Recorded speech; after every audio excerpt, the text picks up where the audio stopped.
Good morning, everybody. Morning, night. It's so good to be here. I wish y'all weren't an hour away. So my message this morning, I don't know why I've gotten into giving you, I give a title to my messages every week that I speak. And today's message is a mycelium of humanity.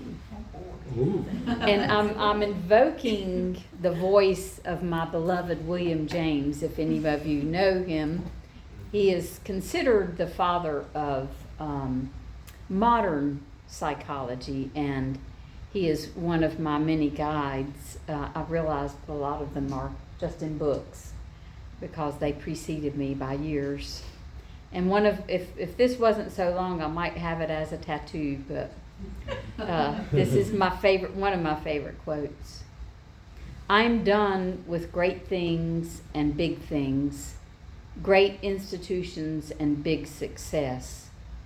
And I am for those tiny, invisible, molecular, moral forces that work from individual to individual, creeping through the crannies of the world like so many rootlets, or the capillary oozing of water, yet which, if you give them time, will rend the hardest monuments of man's pride. Every time I have brought the prepared message here this year, I have this overwhelming feeling that there is so much to be said. And yet I also feel, on the other hand, there's such a greater need for more silence. That deep, enveloping silence that does the real work of calming our minds, softening our hearts, and opening our spirits. Each week as I've prepared, I have seriously considered revisiting topics from the past for the first time ever. I know people who, cycle through old messages, but mine has been the hope of retrieving some thread of wisdom for guidance as we continue to wade even deeper into unknown waters, as the old ways of being are ending and new ones are just beginning to be birthed. Some of you might remember the old story I've shared. Could be bad, could be good, too soon to tell. And others of you might recall the message where I used an image of the butterfly, the caterpillar in its chrysalis. How nothing in that soupy mush hints of the butterfly to come, except for something called imaginal cells, which I love just the name of that, imaginal cells. Tiny sparks of a beautiful future for which there's no obvious evidence and which cannot be seen yet. We've also explored, if you're real oldie-goldie with me, probably 3 times, maybe 4, we've explored a complex quantum physics theory, the theory of singularity that originated in 1990s. Early 90s. And one of its hypotheses is that humankind would come to find in the not too distant future, which to them was 2050, the year, that what was true 3 days ago would not be true today. This was largely based on the anticipated flood of information from being generated by computers, and more specifically, as speculated by this advancement of this thing called AI, which in '93 was like, it was unheard of, really. It's quite possible that today we are living this aspect of singularity way sooner than it was originally anticipated. Most days, what was true this morning is likely not to be true this evening, and that is if it was true to begin with.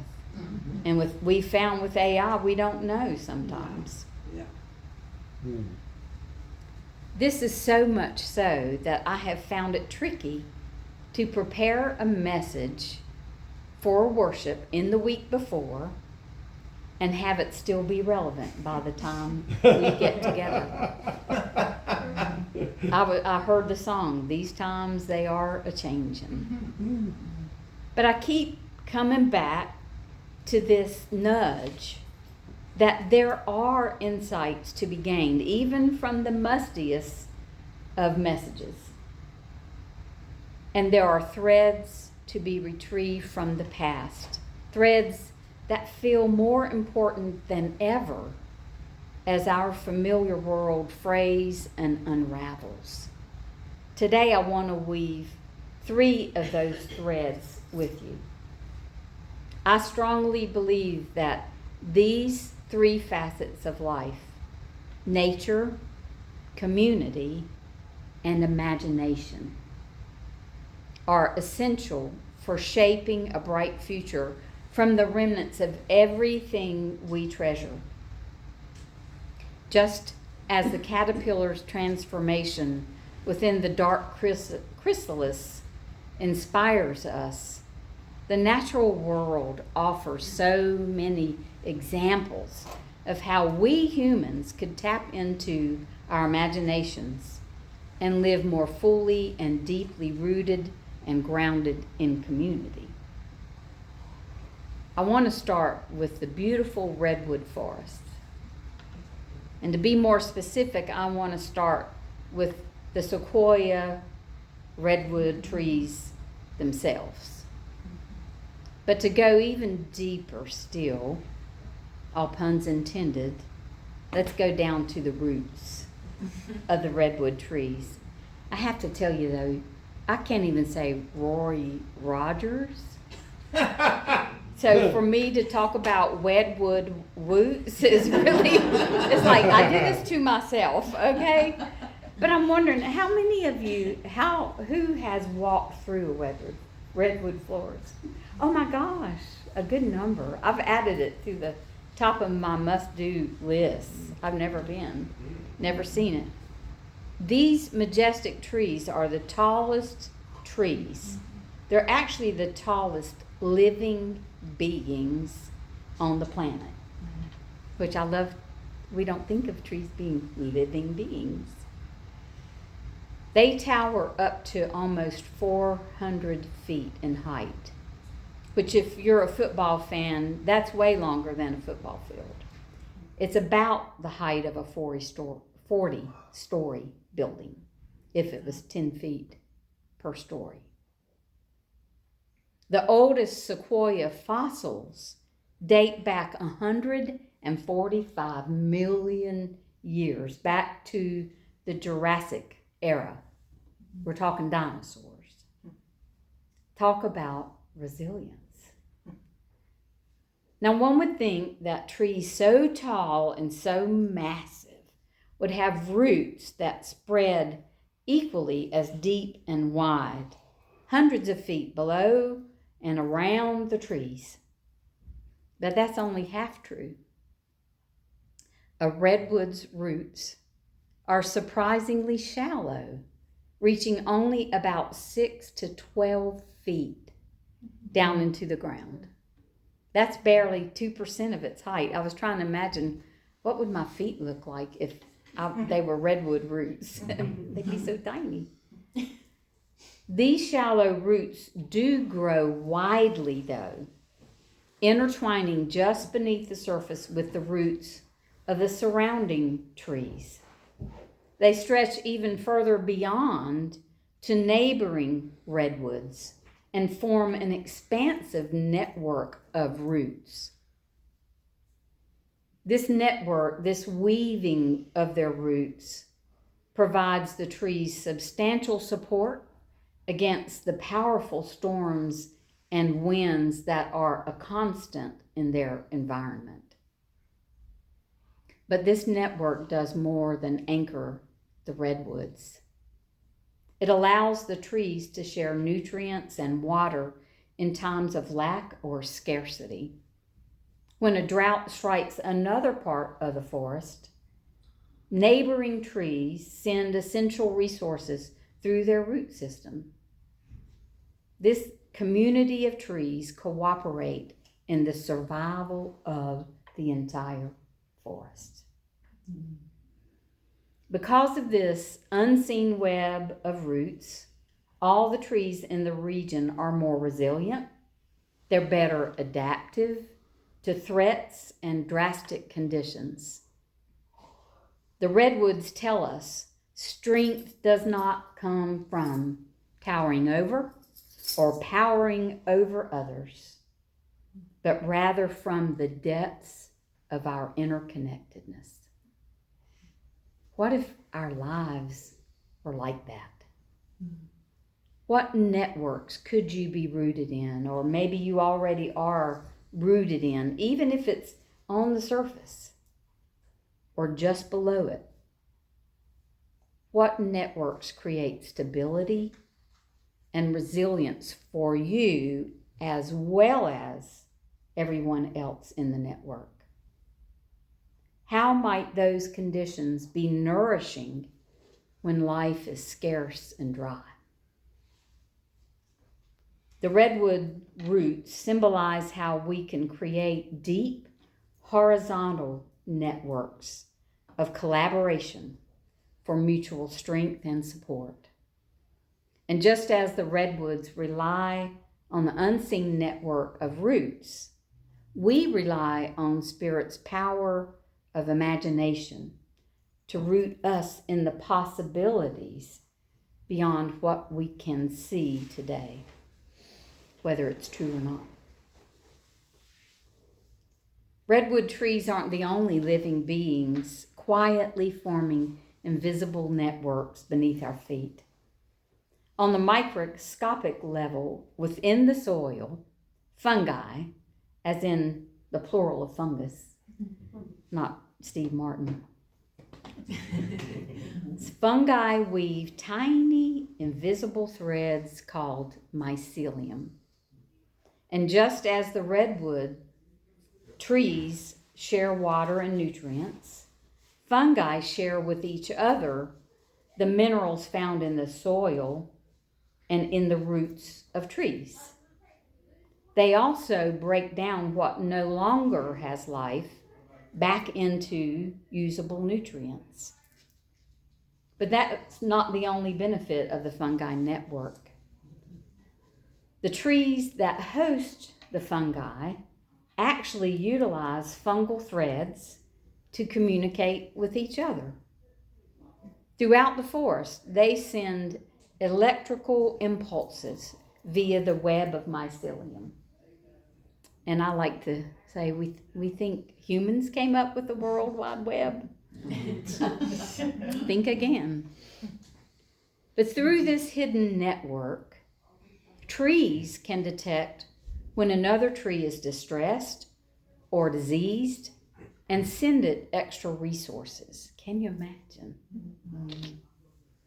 Little saplings that can't reach the sunlight to grow are provided much needed sugars and other nutrients by the older, wiser, taller trees, thanks to mycelium.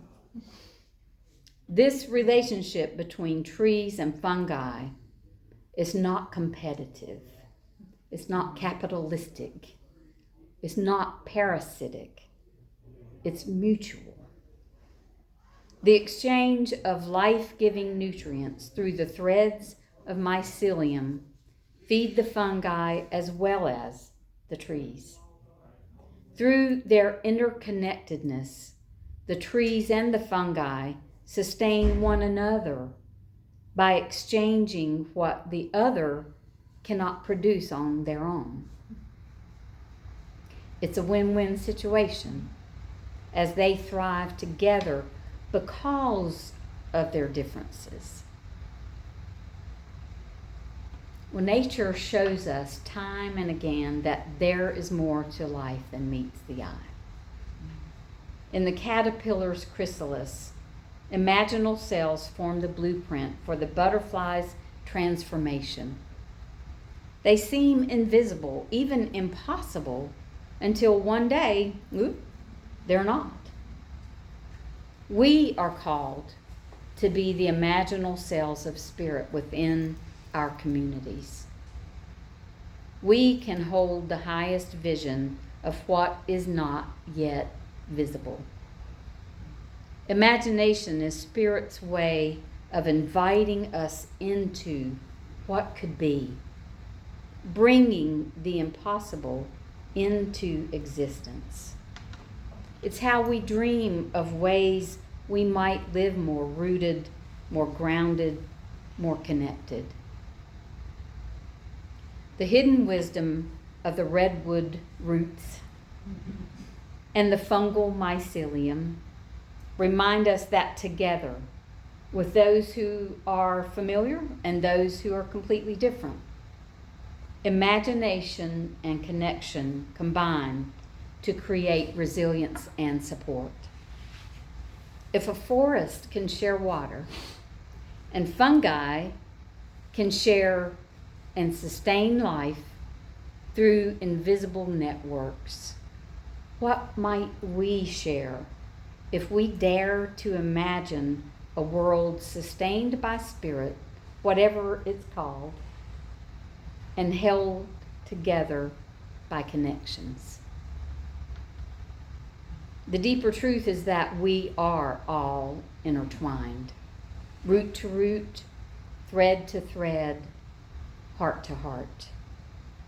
Our spirits form an unseen web of connection, carrying messages of encouragement and strength. That's why we hold people in the light.